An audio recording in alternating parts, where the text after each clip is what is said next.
One of the grand opportunities presented by the World Economic Forum Summit is networking, and the opportunity to meet African leaders, to meet people from various geographies and sectors, and especially to engage African government representatives is going to really be valuable.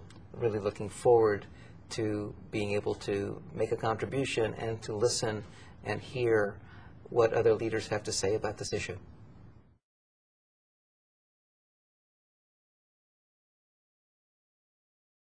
Obviously, our company is very engineering and technology oriented, and at first blush it's not immediately apparent that this set of skills would be translatable to malaria.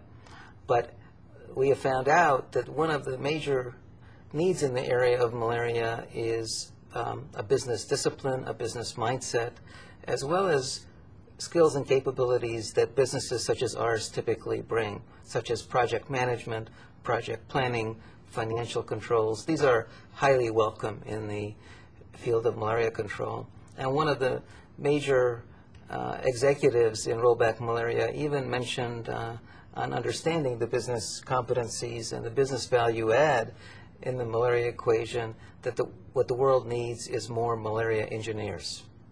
So fundamentally, ExxonMobil's role as a multinational and major operator in Africa, as well as the larger private sector role in all of Africa, can bring tremendous benefits in terms of capabilities and core competencies that businesses can bring to add value to the fight against malaria.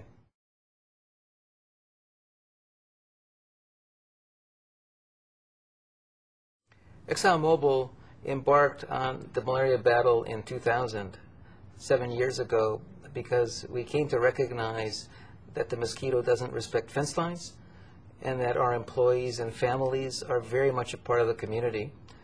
87 to 90% of our employees are African nationals. They go home to the communities every night, as do the rest of our employees. And we have our fate and economic welfare very much tied up with the community. And it was a very, very easy business case to make for ExxonMobil to get invested in malaria in a very significant way, especially in the areas around our operations where we can make the greatest contribution.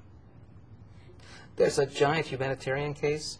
And again, the thing about malaria is that it pulls together the humanitarian case, the business case, and also the results case, which is that at the end of the day, we have the greatest opportunity in 50 years working together.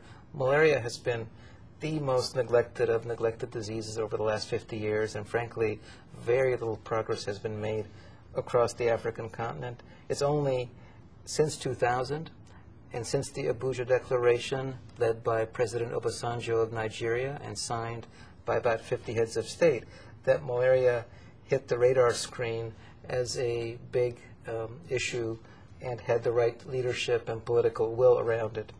And that's when ExxonMobil decided to devote significant resources in a formal initiative that we call the Africa Health Initiative to help join the fight.